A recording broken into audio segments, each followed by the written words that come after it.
እናትነት እኮ ደስ የሚል ስቃይ ነው። እዚች ጋር ሩታ ስትስቅም ስታለቅስም በቃ እኔ ከሰው ጋር እንባዬ ሳላቆይ ይፈሳል።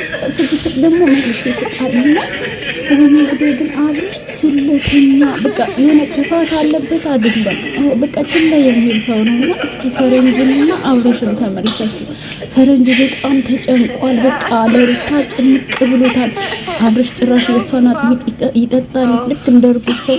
ብቻ ግን እኔ በሁለት መንገድ ነው የምወስደው። አንድም ችላ የሚል በቃ ይሄን ያህል የሚጨነቅ ወንድ አይደለም ብዬ ወስደዋለሁ። ሁለትም ደግሞ እሷን ለማዝናናት እንደዛ የሚጃጃል ነው የሚመስለኝ። ገባቸዋ? እሷን ለማዝናናት አለ አይደለ? ሪላክስ እንድታደርግ በሚያደርጋቸው ነገሮች እንድትስቅ እንድትዝናና አውቆ የሚጃጃል ነው የመሰለኝ። ግን በቃ እንዴት እንዳሳዘነችኝ ሩታዬ። አይዞሽ መብርሃን ትቅረብሽ። እግዚአብሔር አምላክ ማለት ነው ይህን ሁሉ ዓለምን የፈጠረ አምላክ ከሆድሽ ያለውን ልጅ ከጀርባሽ ያደርግልሽ። አዲስ ነገር ነገ እንደምንሰማ በእርግጠኝነት እንደ እግዚአብሔር መልካም ፍቃድ ተስፋ አደርጋለሁኝ። እናትየው ግን አሳዘኑኝ የምር በቃ የሩታ እናት አሳዘነችኝ። በቃ ቅልል እንዲለኝ አንቺ ብዬ ላውራ ያው እናቴ ናትና እንደው የአንቺም ጸሎት ደርሶ የሩታ እናት እመብርሃን ትቅረባት ነው የምለው። ሁላችሁም በየሃይማኖታችሁ ለሩታ ጸሎት አድርጉላት። ሌላው ነገር ተውት። አብርሽ እንዲያረገ ሄርሜላ እንዲያረገች ይቆየን። አሁን ሩታዬ በፈጣሪ እጅ ተይዛለች ማለት ነው። ሁላችሁም በየሃይማኖታችሁ ጸሎት ዱአ አድርጉላት። ምክንያቱም በቃ ምጧ እንዲቀል እውነት እኔ መቼ መማረሰው ቢኖር የወለድኩ ቀን እኔ አጋጣሚ ሆኖ በምጥ አይደለም የወለድኩትና በኦፕራሽን ነው የወለድኩትና በቃ ከሚያስጠላኝ ህመም ይሄ የጀርባ መርፌ ይሄ በወገብ መሀል የሚሰጥ መርፌ እሱ መርፌ ተወግቼ የጮህኩት ጩኸት እንዲሁም ደግሞ ልተኛ ስል ዶክተሮች ከጎንና ጎን አሉና እነሱ እያባን ማለት በቃ ይሄ በጣም የሚያስጠላ እኔ እንጃ እኔ ምን እንደምላች አላውቅም። በህይወቴ ብዙ ፈተናዎች ገጥሞኛል፣ ግን ስወልድ የገጠመኝ ፈተና መቼም ማረሳውምና እንደው ፈጣሪ አምላክ በቃ ጠቢ ውላዳ ያደርግልሽ ማለቴ ይሄ አለ አይደለ ተፈጥሮ በስነ ስርዓት በማጸንሽ የምትወልጂ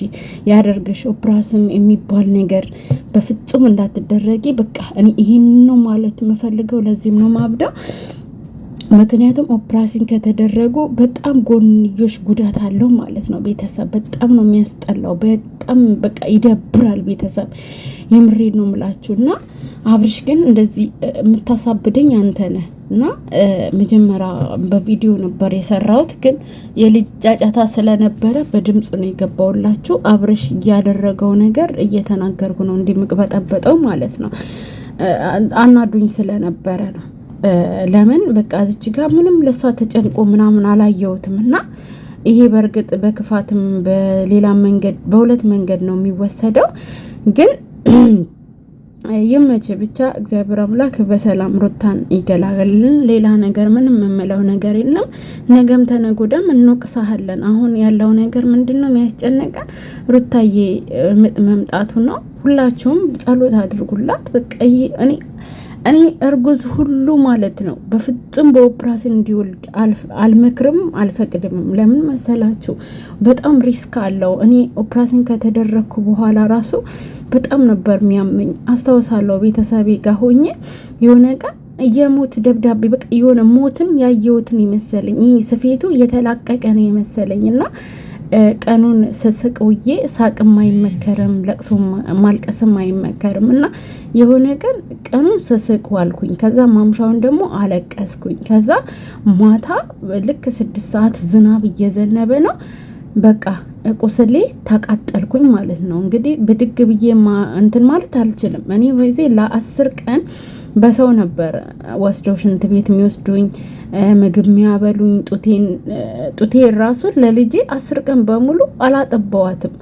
በቃ ባለቤቴ ይሄ የሚገዛው የጣሳ ወተት የለም እሱን ነው ልጄ ለመጀመሪያ ጊዜ እሱን ነው እንትን ያለችው። ምክንያቱም እኔ ኦቨር ስለታመምኩኝ ደም ግፊት ነበረብኝ እና ጭንቅላቴን በቃ ወደ ጎን ጎትቶ ይዞኝ ልጄንም ማጥባት አልቻልኩም። ሁሉም ሰው እየመጣ ጎንበስ ብሎ ነበር የሚሰማኝ። እኔ ከመኝታዬ የእንግልል ብቻ ነበር ምተኛው ማለት ነው። እነሳለሁ ካልኩ ጭንቅላቴ ነበር ወቅቶ የሚይዘኝ እና መቼም አይረሳኝም። ይህ ሁሉ መነግራችሁ ምጥ እንደ ቀልድ አትዩት። በጣም ከባድ የሆነ ቻሌንጅ ነው እና ምጥ እኮ ቀላል ነው ማለቴ ኦፕራሽን ነው ቻሌንጅ ያለው። ምጥ በጊዜው ትጮሃላችሁ፣ ምን ትላላችሁ፣ መስዋዕት ከፍላችሁ ልጃችሁ ይወጣል።